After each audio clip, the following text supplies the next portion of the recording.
अल्हम्दुलिल्लाह नहमदुहु व नस्तईनुहु व नस्तगफिरुहु व नु'मिनु बिही व नतवक्कलु अलैहि व नऊज़ु बिल्लाहि मिन शुरूरि अनफुसिना व मिन सय्यिआति अमालिना मन यहदिहिल्लाहु फला मुज़िल्ल लहु व मन युज़लिलहु फला हादिय लहु व अशहदु अन ला इलाहा इल्लल्लाह व अशहदु अन्न मुहम्मदन अब्दुहु व रसूलुहु फ़इन्न खैरल हदीस किताबुल्लाह व खैरल हदी हदी मुहम्मदिन सल्लल्लाहु अलैहि वसल्लम व शर्रल उमूरि मुहदसातुहा व कुल्लु मुहदसतिन बिदअह व कुल्लु बिदअतिन दलाला व कुल्लु दलालतिन फिन्नार। अऊज़ु बिल्लाहि मिनश शैतानिर रजीम। इन्नल्लाहा युदाफ़िउ अनिल्लज़ीना आमनू इन्नल्लाहा ला युहिब्बु कुल्ल ख़व्वानिन कफ़ूर। अम्मा बाद रब्बि इश्रह ली सदरी व यस्सिर ली अमरी वहलुल उक़दतम मिन लिसानी यफ़क़हू क़ौली। रब्बि ज़िदनी इल्मा, अल्लाहुम्मा रब्बि ज़िदनी इल्मा, आमीन। तमाम किस्म की तारीफ़ वहदहू ला शरीक खालिक़ कायनात मालिक अर्ज़ व समा के लिए है और लाखों करोड़ों दुरूद व सलाम हो सस्ती अक़द्दस मुक़द्दस पर जिनका नामी नामी इसमें गिरामी मोहम्मद अकरम सल्लल्लाहु अलैहि व अला आलिहि व सहबिही व बारिक वसल्लम है।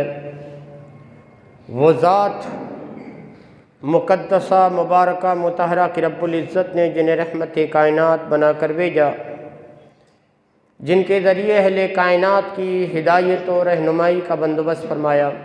बिरादरान इस्लाम, खुतबा मसनूना के बाद सूरह हज की एक आयत आप लोगों के रूबरू पड़ी है, जिसमें अल्लाह रब्बुल आलमीन ने फरमाया इन्नल्लाहा युदाफ़िउ अनिल्लज़ीना आमनू, कि अल्लाह रब्बुल आलमीन मुसलमानों की दुनिया में हिफाजत करता है। अल्लाह रब्बुल आलमीन मोमिनों की तरफ से दिफा करता है। इन्नल्लाह ला युहिब्बु कुल्ल ख़व्वानिन कफ़ूर, और अल्लाह रब्बुल आलमीन ख़यानत करने वालों को, नाशुक्रे लोगों को रब्बुल आलमीन पसंद नहीं करता। इस आयत में दोस्तों अल्लाह रब्बुल आलमीन ने ये फरमाया कि जो मुसलमानों के दुश्मन, मुसलमानों के मुखालिफ, मुसलमानों के ख़िलाफ़ जो साजिशें करते हैं, मुसलमानों को नुकसान पहुंचाने की जो तदबीरें करते हैं, मुसलमानों को मिटाने या मुसलमानों के मारने के जो ख्वाब देखते हैं, अल्लाह रब्बुल आलमीन ने फरमाया कि उस वक्त मैं मुसलमानों की, मोमिनों की हिफाजत करता हूँ। मैं दुश्मन को नुकसान पहुंचाने से, जब मुसलमानों को पहुंचाने की कोशिश करते हैं तो मैं एक दिफाई सिस्टम रखता हूं। मेरा उसूल, मेरा कानून है कि जब मेरा दिफाई सिस्टम आ जाता है दुश्मनों के सामने, तो दुश्मन मुसलमानों को नुकसान नहीं पहुंचा सकते। उनकी तदबीरों को मैं नाकाम कर देता हूं, उनके ख्वाबों को मैं चिकनाचूर कर देता हूं, उनकी उम्मीदों पे मैं पानी फेर देता हूं। आप मुझसे कहें कि इसकी मिसाल, इसकी दोस्तों मिसाल, एक जिंदा मिसाल, मक्के में मोहम्मद रसूलुल्लाह सल्लल्लाहु अलैहि वसल्लम के खिलाफ जो साजिशें थी कुफ्फार मक्का की, सहाबा को मिटाने की जो तदबीरें थी मक्के वालों की, और मक्का के मुशरिक जो इस्लाम को मिटाने की साजिशें कर रहे थे, जो मंसूबे कर रहे थे। आप देखिए कि मक्के में मुसलमान चंद एक थे, थोड़े से, और कुफ्फार मेजॉरिटी की हैसियत से थे, मुसलमान मिनॉरिटी की हैसियत से थे। कुफ्फार के पास ताकत थी, हुकूमत उन लोगों की थी, हथियारों से लैस थे। मुसलमान मगलूब थे, महकूम थे, मक्के में लाचार थे, बेबस थे, कोई हथियार नहीं, कोई ताकत नहीं। बस एक घर था जिसको दारे अरकम कहा जाता है, उस घर में मुसलमान छुप छुप के नमाजें पढ़ते थे, और इधर मक्के वाले दिनों रात साजिशें करते थे कि मुट्ठी भर मुसलमानों को ख़त्म कर दे, इस्लाम को मक्के में ख़त्म कर दे, इस्लाम मक्के से बाहर जाने न पाए। नाउज़ुबिल्लाह, मोहम्मद रसूलुल्लाह को हम यहीं पर शहीद कर देते हैं, इस्लाम यहाँ से बाहर नहीं निकल पाएगा। लेकिन अल्लाह ने फरमाया इन्नल्लाह युदाफिउ अनिल लज़ीना आमनू, जब मेरे मोमिन बंदों के खिलाफ कोई साजिशें करता है तो अल्लाह ने फरमाया मेरा भी एक दिफाई सिस्टम है, मैं हिफाजत के लिए खड़ा हो जाता हूं। और आप देख लीजिए, जिंदा मिसाल मक्के की जिंदगी है। वो साजिशें करते रहे, वो सहाबा और रसूलुल्लाह को मिटाने की कोशिशें करते रहे, लेकिन मोहम्मद और रसूलुल्लाह भी जिंदा रहे, सहाबा भी दोस्तों जिंदा रहे। इस्लाम मक्के में फलता रहा, फूलता रहा। मक्के से बाहर नहीं, रूम और इराक की सरहदों तक पहुंचा, रूम और इराक की सरहदों से निकलकर चीन की दीवारों तक पहुंचा, चीन की दीवार से निकलकर एशिया तक पहुंचा, और एशिया क्या दुनिया की सरहदों तक पहुंचा।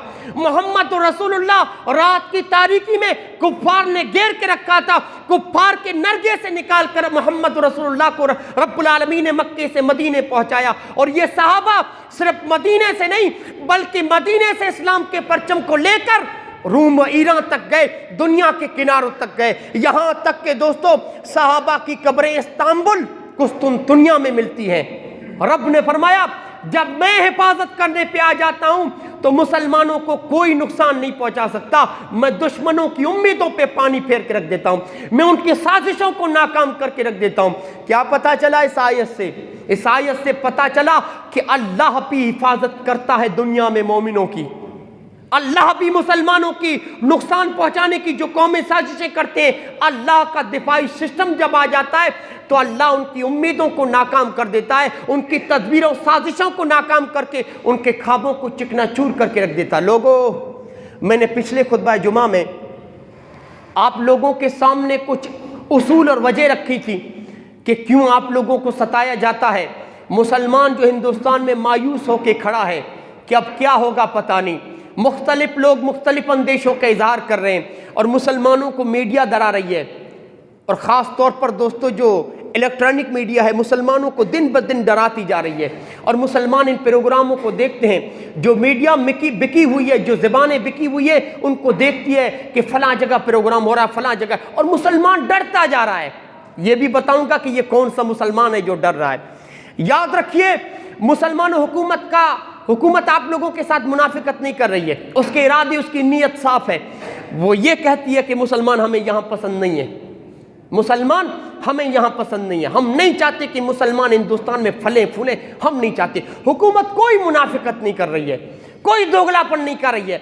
और आप देखिए, जब से ओहदे पर आए हैं, आर्टिकल दोस्तों 370 देखिए, आप 370 देखिए, बाबरी मस्जिद का फैसला देखिए, एनआरसी जो लागू हुआ उसको देखिए। हुकूमत साफ कह रही है कि हमारा टारगेट, हमारा मकसद मुसलमान है, लड़ो मरो और हम हुकूमत करेंगे। और एनआरसी के बाद आप देखिए मुसलमान सड़कों पे आ गए, एहतजाज करने लगे, बल्कि यहां तक कहता हूं कि हमारी रियासत और हमारे मुल्क के बाज़ हिस्से तो जल उठे थे। तेरी दौरे रहबरी में यहीं सुबह शाम होगा, तेरे दौरे रहबरी में यहीं सुबह शाम होगा, कहीं बस्तियां जलेंगी तो कहीं कत्ले आम होगा। मुसलमान नाजुक मोड़ पे खड़ा है। मुसलमानों को इस वक्त तसल्ली की जरूरत है, मुसलमानों को इस मिंबर से यह बताने की जरूरत है कि क्यों आप दुश्मनों से डरते हैं, जब रब खुद कहता है सूरह हज में कि मेरे पास दिफाई सिस्टम मौजूद है, मैं मुसलमानों की हिफाजत करता हूं, मैं मोमिनों की हिफाजत करता हूं। करने दो इनको प्रोग्राम, करने दो इनको साजिशें, उठाने दो इनको हथियार। रब ने फरमाया तुम न मस्जिदों को पकड़ लो, तुम दीन पर इस्तिकामत के साथ डट जाओ, तुम मुझ पर तवक्कुल कर लो, तुम मुझ पर यकीन कर लो, तुम अपना ईमान मजबूत कर लो, तुम सजदों में गिर जाओ।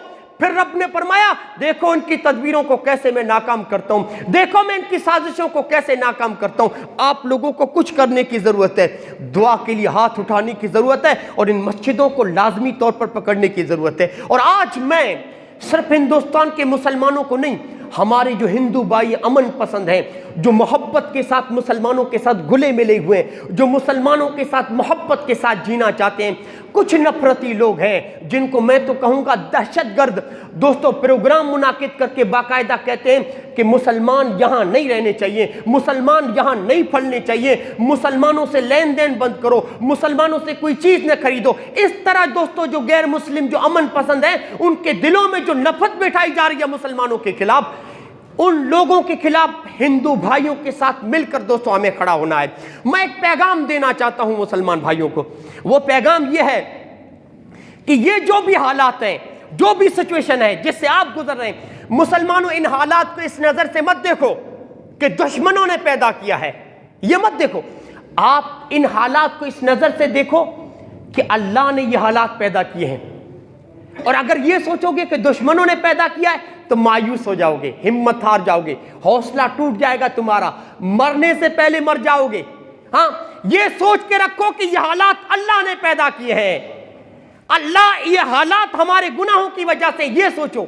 अगर ये सोचोगे तो उम्मीद की किरण पैदा होगी कि ये जिल्लत मेरे हक में अल्लाह की चाही हुई है, ये जवाल मेरे हक में अल्लाह का चाहा हुआ है, ये बेइज्जती अल्लाह ने हमारी की है, हालात अल्लाह ने पैदा किए हैं। अगर आज भी मैं मस्जिदों को आबाद कर लूं, आज भी रब पर ईमान ले आऊं, अपने ईमान को मजबूत कर लूं, रब पर तवक्कुल कर लूं या रब पर यकीन कर लूं, आज भी अपने गुनाहों पर माफी मांग लूं, तो अल्लाह हालात को सुधार सकता है। याद रखिए, हालात को हम नहीं बदल सकते, हमारी चाहत के मुताबिक हालात नहीं हो सकते। मुसलमानों, रूम और ईरान के दरमियान जंग चल रही थी, मोहम्मद रसूलुल्लाह मक्के में हैं, दुनिया की दो सुपर पावर ताकतों में जंग चल रही थी, रूम और ईरान के दरमियान। ईरान कौन है? मुशरिक लोग हैं। रूम कौन है? ईसाई है, अहले किताब है। मोहम्मद रसूलुल्लाह की दिली ख्वाहिश हुई कि अल्लाह रूम जीत जाए, सहाबा की दिली ख्वाहिश थी अल्लाह रूम जीत जाए। रूम के लिए क्यों मोहम्मद रसूलुल्लाह ने कहा? जानते हैं वो अहले किताब है, वो फिर भी अल्लाह को मानते हैं, और ईरान वाले मुशरिक हैं। मोहम्मद रसूलुल्लाह की दिली ख्वाहिश थी कि रूम जीत जाए, और मक्का के मुशरिकों की ख्वाहिश क्या थी? ईरान जीत जाए। मुसलमानों की ख्वाहिश थी रूम जीत जाए। लेकिन क्या हुआ जानते हैं? रूम हार गया। वो लोग हार गए जो मोहम्मद रसूलुल्लाह से जिन्हें मोहब्बत थी, वो लोग हार गए जिनको मोहम्मद रसूलुल्लाह, जिनसे मोहम्मद रसूलुल्लाह मोहब्बत करते थे, अल्लाह के रसूल की दिली ख्वाहिश थी कि रूम जीत जाए, लेकिन रूम हार गया, ईरान जीत गया। यहां पर दोस्तों उलमा ने लिखा है कि हालात हमारी चाहत के मुताबिक नहीं होते, हालात अल्लाह पैदा करता है। हालात के फैसले जमीन पर होने से पहले आसमान पर होते हैं। हाँ, हमारे खिलाफ ये क्या हालात पैदा कर सकते हैं? मुसलमानों, हालात हमारे गुनाह पैदा करते हैं। हालात अल्लाह रब्बुल आलमीन पहले हालात के फैसले आसमान पर करके फिर जमीन पर भेजता है। तो इस नजर से देखो मुसलमानों हालात को कि हम सुधर जाएं, हम सवर जाएं, हम मस्जिदों को आबाद कर लें, हम दीन पर साबित कदम हो जाएं, हम ईमान को मजबूत कर लें, हम अल्लाह पर तवक्कुल कर लें, हम अल्लाह पर ऐसा यकीन रखें जैसा कि यकीन रखने का हक है, तो हालात अपने आप सुधर जाएंगे। रब कहता है वला तहिनु वला तहिनु वला तहज़नु वअंतुमुल आलौना इन कुंतुम मुमिनीन। रब ने, जानते ये आयत किस मौके पे नाज़िल हुई? जंग ओहद में 70 साहबा शहीद हो गए, मुसलमानों का बड़ा नुकसान हुआ। अब मुसलमान हिम्मत हार चुके थे, हौसला हार चुके थे, और रब ने फौरन ये आयत नाजिल की, ये आयत नाजिल की कि मुसलमानों, एक जंग हारे हो, थोड़ा सा नुकसान हुआ है, हिम्मत मत हारना, हौसला तुम्हारा टूटने न पाए, तुम ही सर बुलंद रहोगे। शर्त यह है इन कुंतुम मोमिनीन, अगर तुम सही मानों में मोमिन रहो तो। मुसलमानों, जब हमारा अल्लाह पर ईमान मजबूत हो जाता है ना, जब मुसलमान अल्लाह पर पूरा तवक्कुल कर लेता है, पूरा तवक्कुल, वो दुनिया से बेखौफ हो जाता है। डरते वो लोग हैं जिनका ईमान कमजोर होता है, डरते वो लोग हैं दुश्मनों से जो इबादतों से कतराते हैं, जो कभी मस्जिदों में नहीं आते, जो गुनाहों के कामों में मुलव्विस हैं, वो लोग डरते हैं। अरे जिनका ईमान मजबूत है, हाँ, जो रब की इबादतें करते हैं, जो रब के दीन की खिदमत कर रहे हैं, वो क्यों डरें? और उन लोगों का ईमान ऐसा होता है, वो दुनिया के इन दुश्मनों से इस तरह बेखौफ और निडर हो जाते हैं कि कुरान कहता है अल्लज़ीना क़ाल लहुमुन्नास इन्नन्नास क़द जमअू फ़ख़शौहुम। रब्बुल आलमीन ने फरमाया कि जब ऐसे लोगों को, जिनका ईमान मजबूत होता है, उनसे लोग आके कहते हैं कि दुश्मन प्रोग्राम कर रहा है, दुश्मन मुसलमानों तुम्हारे खिलाफ साजिशें कर रहा है, दुश्मन तुम्हें मारने की बात कर रहा है।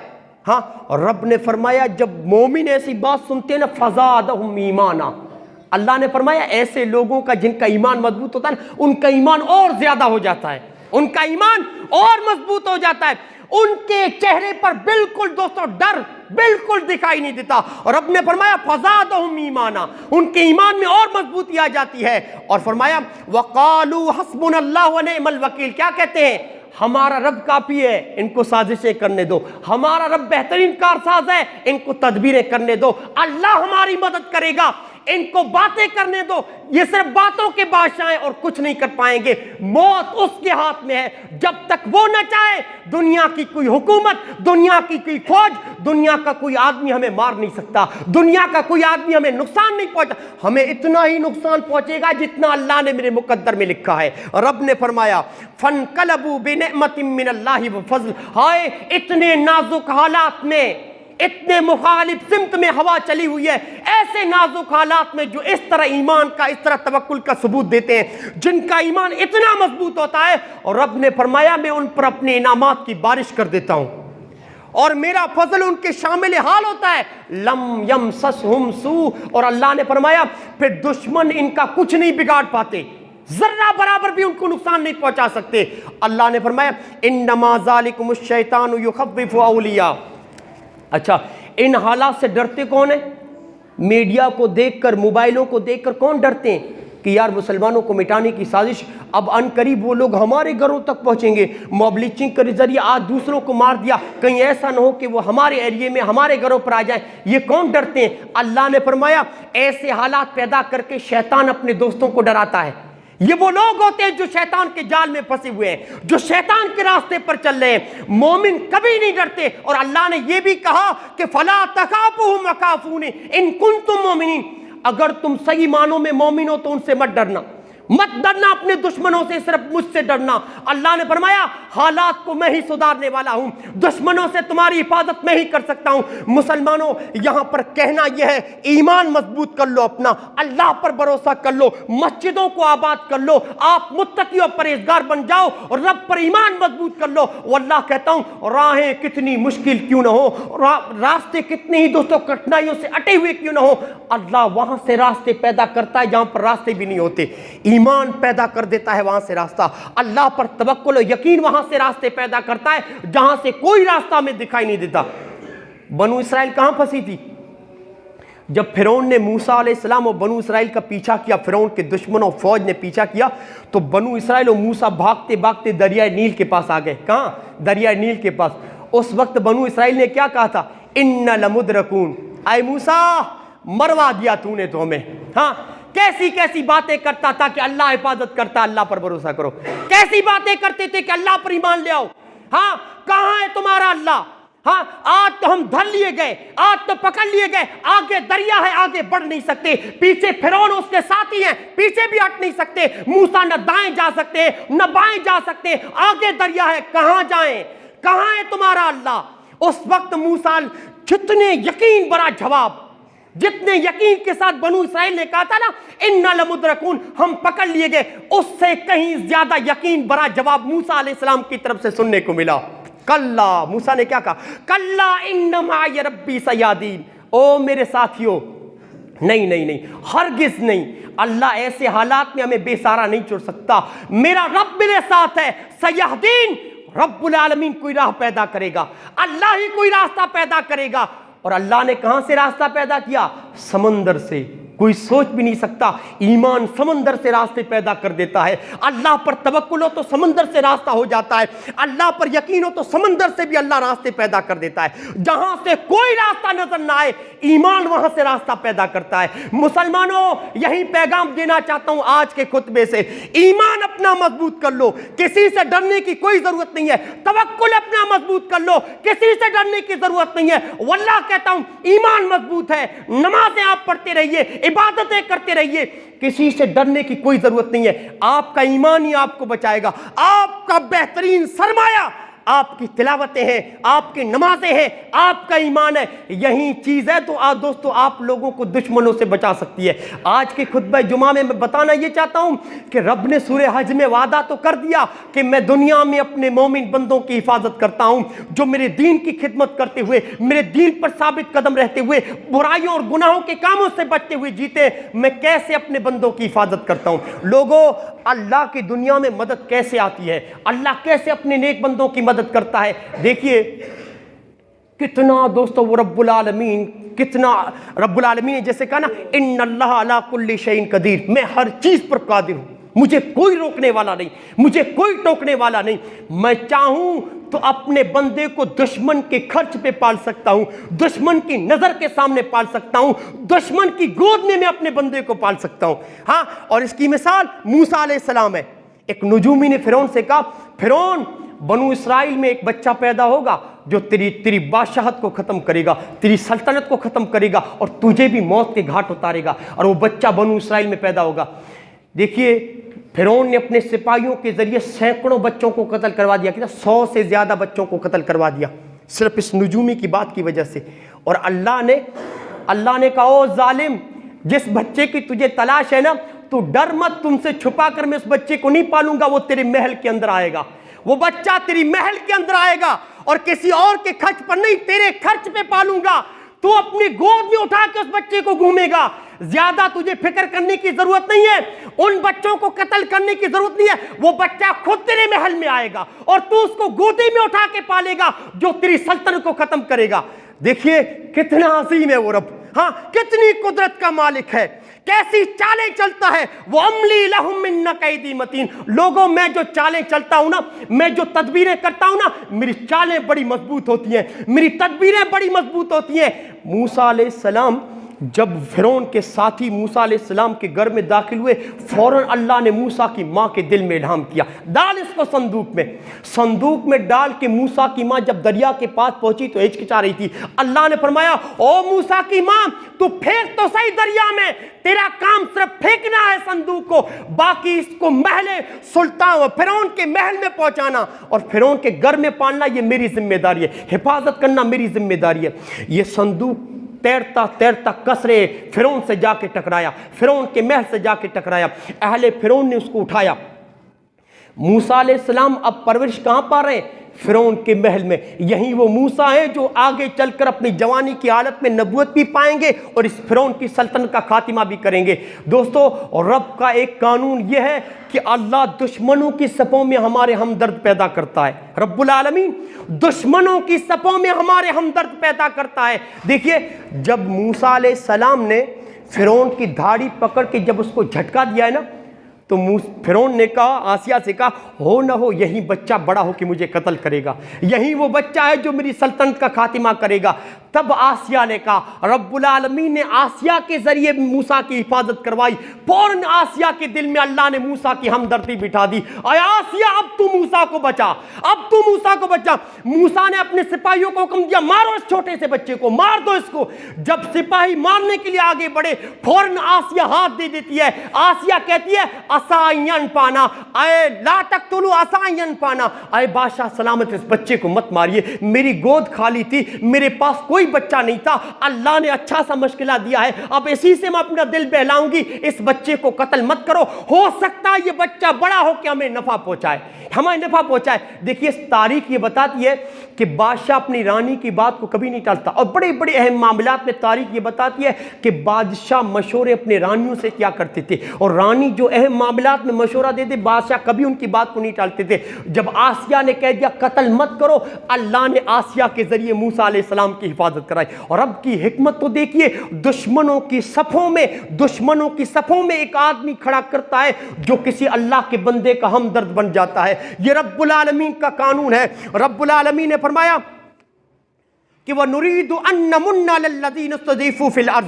व नजअलहुम अइम्मतन व नजअलहुमुल वारिसीन, कि दुनिया में जिसको तुम कमजोर समझ के दबाते हो ना, मैं उसी को लीडर बना के उठाता हूं, मैं उसी को दुनिया की विरासत अता करता हूं, मैं उसी को लोगों का कायद और रहनुमा बना के उठाता हूं जिनको तुम कमजोर समझ के दबाते हो। अब देखिए, मूसा अलैहिस्सलाम बड़े हुए, बड़े होने के बाद मूसा अलैहिस्सलाम के हाथों से किप्ती का कत्ल हो गया। कैसे रब्बुल आलमीन हमदर्द पैदा करता है। मूसा अलैहिस्सलाम के हाथों से जब एक किप्ती का कत्ल हुआ, अब मूसा अलैहिस्सलाम फिरौन के दरबार में मूसा के खिलाफ साजिशें होने लगी कि मूसा ने किप्ती को कत्ल किया है। वो बनु इसराइल में से फिरौन से पूरे किप्तियों ने कहा कि मूसा को कत्ल करो, मूसा कत्ल होना चाहिए। जब मूसा अलैहिस्सलाम के दोस्तों चर्चे फिरौन के दरबार में कत्ल के चर्चे होने लगे, फौरन दरबारी के दिल में अल्लाह रब्बुल आलमीन ने हमदर्दी बिठा दी। एक दरबारी था मूसा फिरौन के दरबार में मौजूद था, मूसा फिरौन का सिपाही था। वो दौड़ा दौड़ा आता है, कहाँ आता है? मूसा अलैहिस्सलाम के पास आता है। कुरान देखिए, मैं कुरान के लहजे में थोड़ा बात करूं। वजा रजुलुम मिन अक्सल मदीनति यसा क़ाल या मूसा इन्नल मला यअतमिरून बिका लियक़्तुलूका फ़ख़्रुज इन्नी लक मिनन नासिहीन। वो दौड़ा दौड़ा किप्ती आता है, कहा था मूसा मैं तुम्हारे कत्ल के चर्चे फिरौन के दरबार से सुन के आ रहा हूं, मूसा जितनी जल्दी हो सके मिस्र से भाग जाओ, मिस्र से निकल जाओ। अल्लाह अकबर। ये काफिर था, ये फिरौन का सिपाही था, लेकिन फिरौन के सिपाही के दिल में अल्लाह ने मूसा की हमदर्दी बिठा के, अगर ये न बताता तो मूसा पकड़ा जाता मिस्र में। अल्लाह ने उसके दिल में हमदर्दी पैदा करके मूसा तक उस सिपाही को पहुंचाया। वो सिपाही कहता मूसा अपने खैर का समझो, मुझे मिस्र से जितना जल्दी हो सके निकल जाओ। फिरौन के दरबार में तुम्हारे खिलाफ क्या सजा हुई है जानते? तुम्हारी सजा ये तय पाई है कि तुम्हें कत्ल कर दिया जाएगा, जितना जल्दी हो सके निकल जाओ। मूसा ने उसको अपना खैर का समझते हुए फौरन मिस्र से निकल गए, फौरन मिस्र से निकल गए। ये रब का कानून है कि मुसलमानों अगर तुम रब पर ईमान लाओगे, रब पर अपना यकीन और तवक्कुल रखोगे, अगर रब के दीन पर साबित कदम रहोगे, तो रब्बुल आलमीन का कानून उसूल यह है कि वो दुश्मनों के सफों में तुम्हारे हमदर्द पैदा करता है। सीरत नबी के वाकयात पढ़िए, कितने वाकयात हैं। मोहम्मद रसूलुल्लाह सल्लल्लाहु अलैहि वसल्लम मक्के में थे, पूरे मुशरिक एक जगह जमा हुए। सारे मुशरिकों ने जमा होकर कहा कि देखो न मोहम्मद रसूलुल्लाह सल्लल्लाहु अलैहि वसल्लम को हम शादी ब्याह में आने देंगे, जो भी मुसलमान अल्लाह के रसूल के साथ हैं, जब तक वो अल्लाह के रसूल सल्लल्लाहु अलैहि वसल्लम का इनकार ना करें, और अल्लाह के रसूल जब तक अपनी दावत से बाद ना आए तब तक कोई लेन देन मुसलमानों से नहीं करेगा, कोई चीज़ मुसलमान को नहीं देगा, न खाने की चीज़ न पीने की चीज़, और न कोई मुसलमानों की खुशी गमी में शिरकत करेगा। एक अहदनामा लिखा गया और इस अहदनामे को जाकर खाने काबा की दीवार पर चिपका दिया गया, खाने काबा के दरवाजे पर चिपका दिया गया कि कोई मुसलमानों से मिलेगा नहीं, और खाने पीने की चीज़ कोई मुसलमान को नहीं देगा सिवाय अबू लहब को छोड़कर। अबू लहब को छोड़कर पूरा कुरैश, पूरा बनु हाशिम, अबू तालिब की घाटी थी, वहां पर चले आए। अबू तालिब की घाटी थी। आप जानते हैं इस अहद पर 3 साल तक अमल होता रहा, 3 साल तक। और यहाँ पर मुहद्दिसीन ने लिखा है कि ये 3 साल मुसीबतों के कैसे कटे, मुसलमानों पर फिक्र व फाका की ऐसी अजियतें सहनी पड़ी। खुद साहबा कहते हैं कि बच्चे उस घाटी के अंदर बिलखते थे भूख की वजह से, घाटी से बाहर बच्चों की आवाज़ें सुनाई देती थी, लेकिन किसी काफिर के दिल में रहम नहीं आता था कि बच्चे भूखों मर रहे हैं। खुद साहबा लिखते हैं, यहाँ पर जो घाटी में लोग थे उन्होंने लिखा है कि भूख की वजह से हमने दरख्तों के इतने पत्ते चबाए थे, भूख की वजह से, कि बसा औकात हम पायखाना करने के लिए बैठते थे तो हमारा पाखाना भी बकरियों की मेंगनियों जैसा हुआ करता था। हाँ, इतना पाखाना हमारा सख्त होता था कि बकरियों की, जानवरों की मेंगनियों जैसा हमारा पाखाना होता था। हम भूख की वजह से दरख्तों के पत्ते चबाते थे। आप जानते मुसलमानों पर यह मुसीबत कैसे हटी? अल्लाह ने दुश्मनों के दिलों में मुसलमानों के हमदर्द खड़ा किया। मुतइम बिन अदी खड़ा हुआ, मुतइम बिन अदी, अल्लाह रब्बुल आलमीन उसके दिल में मुसलमानों की हमदर्दी बिठा दी। मुतइम बिन अदी कुफ्फार के सामने खड़े होकर कुफ्फार को जमा किया और खड़े होकर कहा कि मुसलमान कुफ्फार के लोगों से कहा, आए लोगों, हमारा और मोहम्मद रसूलुल्लाह का मजहबी इख्तिलाफ हो सकता है, लेकिन तुम कितने बेरहम हो, न उन्हें खाने को देते हो न पीने के देते हो। ठीक है मजहबी इख्तिलाफ है, लेकिन इतने बेरहम हो चुके हो कि मुसलमानों को खाने पीने की चीजें भी नहीं देते। अरे वैसे तो ये लोग मर जाएंगे, उनके बच्चों की बिलखने की आवाजें मेरे कानों से टकराती है, मैं तुम्हारे इस बाइकाट का भी बाइकाट करता हूं। यहां पर जब मुतइम बिन अदी ने यह बात कही, 5 और काफिर उठे, कहा ठीक है, मुतइम बिन अदी से कहा हम तुम्हारे साथ हैं। अल्लाह कैसे उनके दिलों में हमदर्दी बिठाई मुसलमानों के लिए। मुसलमानों, अल्लाह ऐसे हिफाजत करता है। ये मुतइम बिन अदी के साथ 5 लोग मिलकर खाने काबा में जाते हैं। वो जो अहदनामा लटकाया था ना कागज की शक्ल में, उस अहदनामे को उठाकर तोड़ते हैं, कागज को वहीं पर टुकड़े टुकड़े करके फेंकते हैं कि काफिरों, हम तुम्हारे इस बाइकाट का भी बाइकाट करते हैं और मुसलमानों को घाटी से निकालो, मक्के में आने दो, हम मुसलमानों को खाने की चीज भी देंगे और पानी भी देंगे। और यहां तक कि मोहम्मद रसूलुल्लाह ताइफ जब गए, मुसलमानों को वहां पर काफिरों को इस्लाम की दावत देने, ताइफ से जब अल्लाह के रसूल वापस आ रहे थे तो वहीं पर कुफ्फार आ गए मक्के के गेट पर और मोहम्मद रसूलुल्लाह से कहा कि अब मक्के में आपको आने की इजाज़त नहीं है, तुम बाहर ही रहो मक्के से। जब तक तुम इस्लाम की जो दावत लोगों को देते हो ना, जब तक ये दावत बंद न करो, एक्टिविटी बंद न करो, तब तक मक्के में दाखिल नहीं होना। उस वक्त भी अल्लाह ने मुतइम बिन अदी के दिल में हमदर्दी डाल दी। आए मुतइम, तुम्हें मोहम्मद रसूलुल्लाह को मक्के में दाखिल कराना है। मुतइम बिन अदी फिर खड़ा हो गया, कहो काफिरों, कौन कहता है मोहम्मद रसूलुल्लाह मक्के में दाखिल नहीं होंगे? अल्लाह के रसूल से कहा है मोहम्मद सल्लल्लाहु अलैहि वसल्लम, मैं आपको शख्सी पनाह देता हूं, मैं मक्के का सरदार हूं, मैं मक्के का सरपंच हूं, मेरी शख्सी पनाह पर आओ, तुम मक्के में दाखिल हो जाओ। कौन इनकार करता है? अल्लाह अकबर।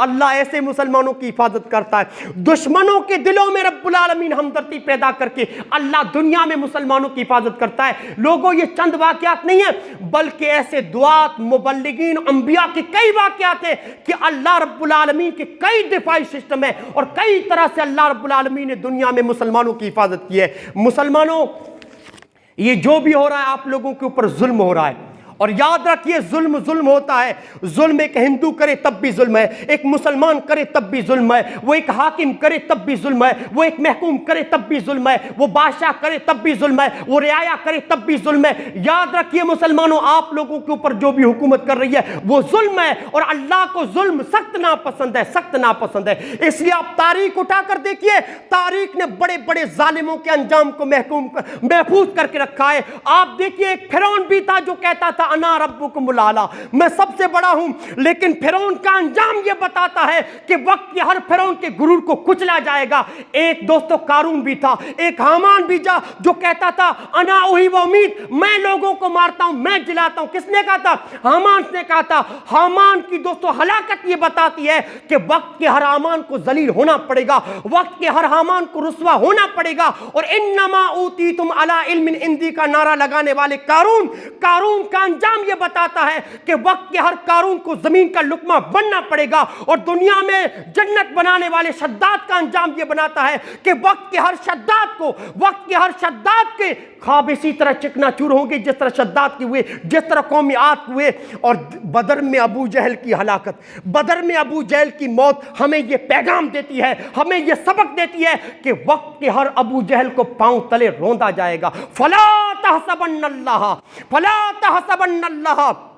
रब्बुल आलमीन ने फरमाया कि दुनिया में जिसे तुम कमजोर समझ के जुल्म करते हो ना, अल्लाह ऐसे ही लोगों को लीडर बना के उठाता है। और याद रखिएगा मुसलमानों, रब्बुल आलमीन कहता है और जालिमों, तुम ये मत समझना कि मैं तुम्हारे जुल्म से गाफिल हूं, ये मत देखना कि तुम मुसलमान, ये मत सोचना कि तुम मुसलमानों के ऊपर जो भी जुल्म कर रहे हो मैं नहीं देख रहा हूं। अल्लाह ने फरमाया हर चीज देख रहा हूं, लेकिन क्या करूं, मेरा उसूल है इन्नमा युअख्खिरुहुम, मैं जालिमों को ढील देता हूं, मैं जालिम की उम्र लंबी कर देता हूं, लेकिन वो उमली लहुम इन्न कैदी मतीन, मेरी चालें बड़ी मजबूत होती हैं। जब जालिमों की रस्सी को कसता हूं ना, जब उनको पकड़ता हूं ना, इन्न बत्श रब्बिका लशदीद, फिर मेरी पकड़ बड़ी सख्त होती है। जालिम को जब पकड़ता हूं ना, फिर कहीं का नहीं छोड़ता। मुसलमानों, प्रोग्राम मुनाकिद करके बाकायदा जलसे, कभी हैदराबाद में कभी बेंगलोर में जलसे मुनाकिद करके, जलसों में बाकायदा कि मुसलमानों से लेन देन न किया जाए, मुसलमान हमारे इस देश के लिए खतरा है। अल्लाह अकबर, ऐसी ऐसी बातें और बाकायदा मुसलमानों को मारने की बातें। मुसलमानों, आप लोगों से सबूत मांगे जा रहे हैं। अल्लाह अकबर, सबूत कौन में लोग मांग रहे हैं जानते हैं? आप लोगों से कागजी सबूत मांगे जा रहे हैं। सबूत कौन मांग रहा है? सबूत वो लोग मांग रहे हैं जिनके बाप दादा की तारीख ये बताती है कि ये अंग्रेजों के तलवे चाटते रहे, ये अंग्रेजों की गुलामी करते रहे। सबूत किन लोगों से मांगा जा रहा है? सबूत उन लोगों से मांगा जा रहा है, मुसलमानों से। मुसलमानों की बाप दादा की तारीख ये बताती है कि वो अंग्रेजों की आंखों में आंखें डाल के अंग्रेजों को डराते रहे, धमकाते रहे और हिंदुस्तान छोड़ने पर मजबूर किया। मुसलमानों, कह दो आंखें उठाकर, कह दो इनकी नजरों से नजरें मिला के कि हमसे कागजी सबूत मांगते हो। हम कागजी सबूत नहीं, खूनी सबूत रखते हैं। आज भी अगर हिंदुस्तान की जमीन को निचोड़ा जाए, हिंदुस्तान के मुसलमानों के आबा व अजदाद का खून फेंकेगी ये जमीन। आज भी हम मस्जिदों में सजदे करते हैं। हिंदुस्तान की सरजमीन पे मुसलमान जब सजदा करता है, हाय हमारे आबा व अजदाद के खून की महक आती है। आए आबरूदे गंगा वो दिन है या तुझको, आए आबरूदे गंगा वो दिन है या तुझको, उतरा तेरे किनारे जब कारवां हमारा। मुसलमानों, हिंदुस्तान में जो आजादी की जंग लड़ी गई, हिंदुस्तान में जो अंग्रेजों को भागना पड़ा, हिंदू और मुसलमान दोनों साथ में मिलकर अंग्रेजों से लड़े हैं। दोनों कदम से कदम मिला के, कंधे से कंधा मिला के आजादी की जंग लड़े हैं। अल्लाह अकबर, मैं कहता हूं सिर्फ 24,000 आलिम शहीद हुए हैं हिंदुस्तान की आजादी की जंग के लिए। हिंदुस्तान आवाम की बात नहीं कर रहा हूं, उलमाए सादिकपुर की आप तारीख उठाकर देखिए। उलमाए सादिकपुर की, जवाहरलाल नेहरू ने कहा था कि लोगों, हिंदुस्तान के पूरे लोगों की, हिंदू मुसलमान पूरे लोगों की कुर्बानी को तराजू के पल्ले में रख दिया जाए, सिर्फ उलमाए सादिकपुर की कुर्बानी को तराजू के दूसरे पल्ले में रख दिया जाए, उलमाए सादिकपुर का पल्ला झुक जाएगा। इतनी कुर्बानी दी है उलमाए सादिकपुर। कैसे दोस्तों बेदर्दी के साथ अंग्रेजों ने सजाएं दी। सिर्फ 24,000 आलिम शहीद हुए इस मुल्क को आजाद कराने के लिए। और ये कहते हैं मुसलमानों बड़ी वफा की दास्तानी जुड़ी हुई है हिंदुस्तान से हमारी।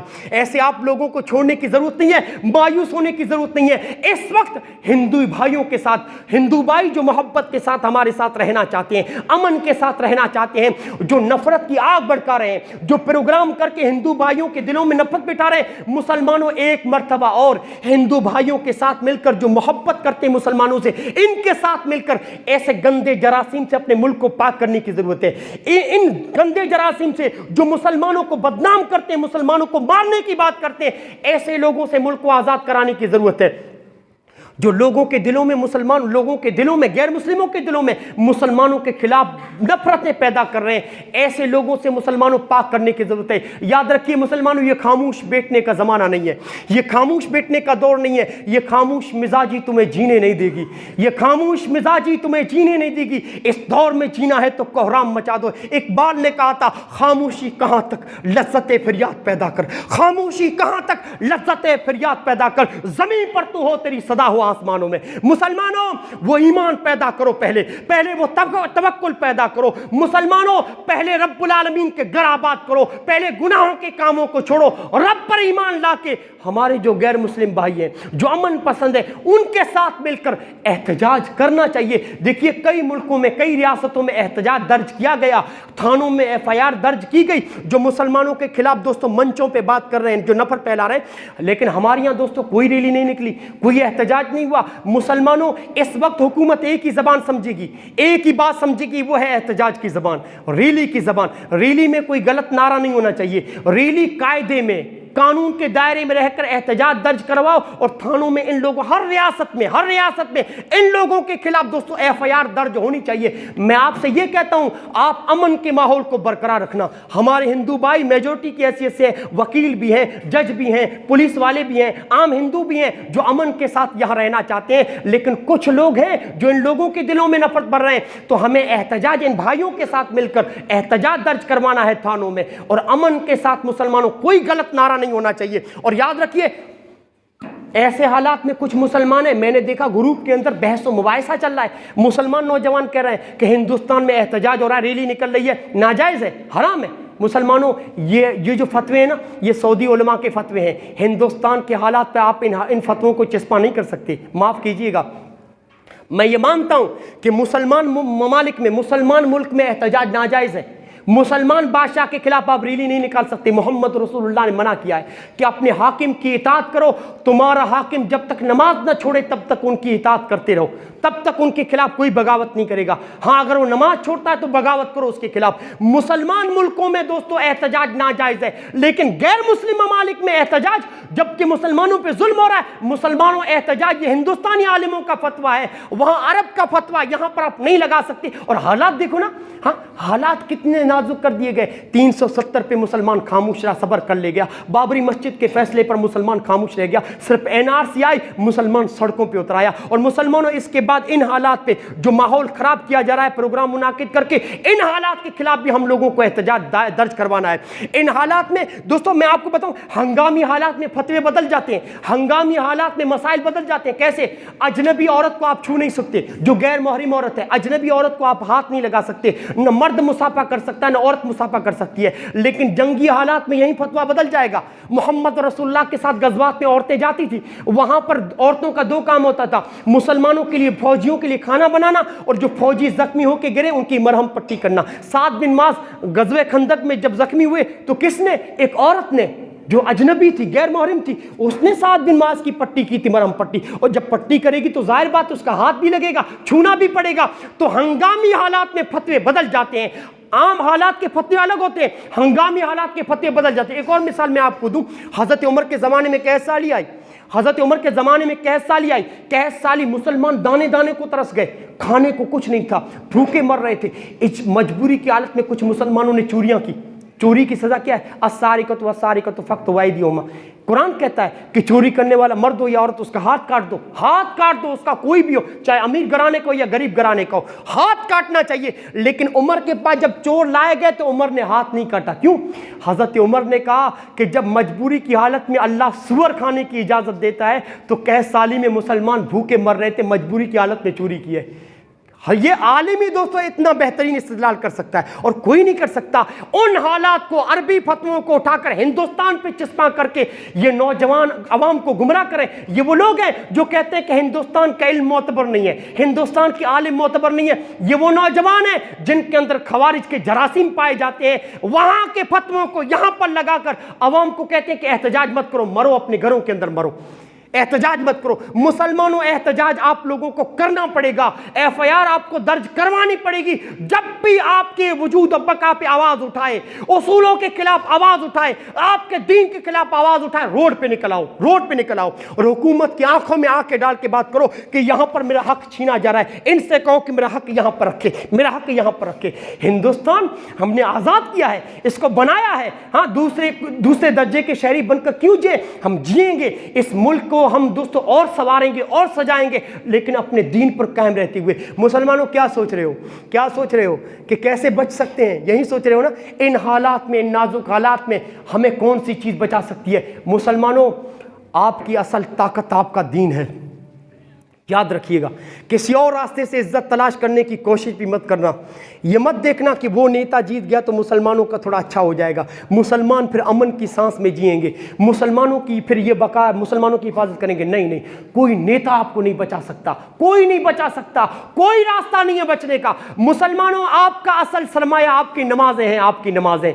आपका असल जो सरमाया, जो ताकत है, वो आपके सजदे हैं, वो कुरान की तिलावतें हैं, वो आपकी रियाजतें हैं, वो आपका जिक्र है, वो आपका ईमान है, वो आपका दीन है। याद रखो मुसलमानों, हर चीज लुट जाए, हमारी हर चीज मुसलमानों की लुट जाए, कोई परवाह नहीं है, लेकिन दोस्तों अपने ईमान की हिफाजत करना, अपने दीन की हिफाजत करना, अपनी मसाजिद और मदरसे की हिफाजत करना। जब तक ये मस्जिदें हैं हमारी बका का जरिया है, जब तक मदारिस हैं हमारी बका के किले हैं। मुसलमानों, इन मसाजिद की हिफाजत करना ताकि हम अपनी पेशानी पंच वक्ता रब्बुल आलमीन के सामने झुकाते रहें। बस आपका ईमान महफूज है तो सब कुछ महफूज है। वरना हज़रत उमर का वो तारीखी जुमला याद रखना कि कुन्ना अज़ल्ला उम्मा फ़अज़्ज़ना अल्लाहु बिल इस्लाम। उमर ने कहा था कभी कि माविया, देखिए बैतुल मक़दिस फ़तेह करने के लिए जब हज़रत उमर निकले और वहाँ पर पहुँचे, हज़रत उमर के तन पे जो कपड़े थे ना, उस पैबंद लगे हुए थे, पैबंद जगह जगह से फटे हुए थे। वहाँ पर जब हज़रत उमर, ईसाइयों के बड़े बड़े बादशाह बैठे हुए थे, जब उस मीटिंग में हज़रत उमर जाने लगे तो माविया ने हज़रत उमर का हाथ पकड़ के कहा, उमर वहाँ पर बड़े बड़े बादशाह हैं, इन कपड़ों में ऐसी हालत में तुम उनके पास जाओगे? हज़रत उमर ने उस वक्त हज़रत माविया से कहा था, कुन्ना अज़ल्ला उम्मा फ़अज़्ज़ना अल्लाहु बिल इस्लाम। ओ माविया, हमें जो इज्जत मिली है ना, इन कपड़ों की वजह से मिली है, इन कपड़ों की वजह से हमें इज्जत मिली है। हमें इज्जत इस्लाम की वजह से मिली है, ईमान की वजह से मिली है, कुरानी अहकामात पे अमल पर होने की वजह से मिली है। वमा मब्तगिनिल इज्जत बिदूनिही अज़ल्लना अल्लाह। अगर इस्लाम को छोड़कर किसी और रास्ते से हम इज्जत तलाश करेंगे तो जलील हो जाएंगे, रुसवा हो जाएंगे।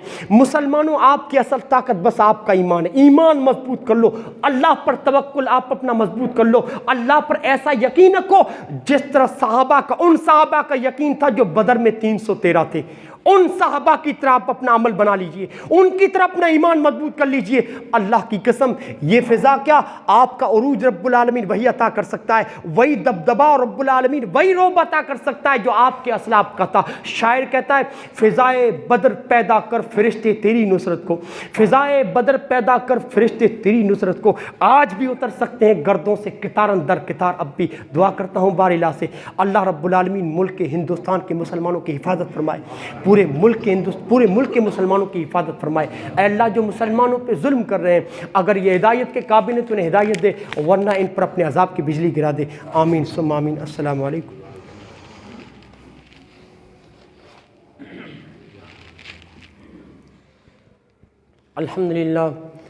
अल्हम्दुलिल्लाह नहमदुहु व नस्तईनुहु व नस्तगफिरुहु व नु'मिनु बिही व नतवक्कलु अलैहि व नऊज़ु बिल्लाहि मिन शुरूरि अनफुसिना मिन सय्यिआति अमालिना।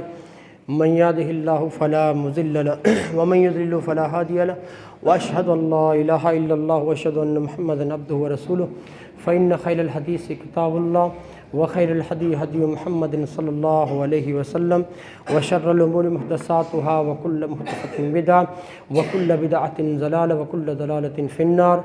औज़ु बिल्लाहि मिनश शैतानिर रजीम। इन्नल्लाह यअमुरुकुम बिल अद्लि वल इहसान व इताइ ज़िल कुर्बा व यनहा अनिल फ़हशाइ वल मुनकर वल बग़ि यअज़कुम लअल्लकुम तज़क्करून। उज़्कुरुल्लाह यज़्कुरकुम वलिस्तजिब लकुम वलितअला औला अजन वक़ुरुल्लाहु यअलमु मा तस्नऊन। दोस्तों, हमारे एक कासिम भाई हैं, उन पर कोई मुसीबत आई, अल्लाह की तरफ से आजमाइश है। दुआ कीजिए कि अल्लाह उनका मामला आसान कर दे। जो भी आजमाइश उन पर आई, अल्लाह वो आजमाइश हटा दे। हमारे एक छोटे से बच्चे गिरे हैं जो उनके मगज में एमरेज हुआ है, अहमदाबाद में एडमिट है। अल्लाह रब्बुल आलमीन से दुआ कीजिए कि अल्लाह उन्हें शिफाए कामिला और आजिला अता फरमाए। आमीन।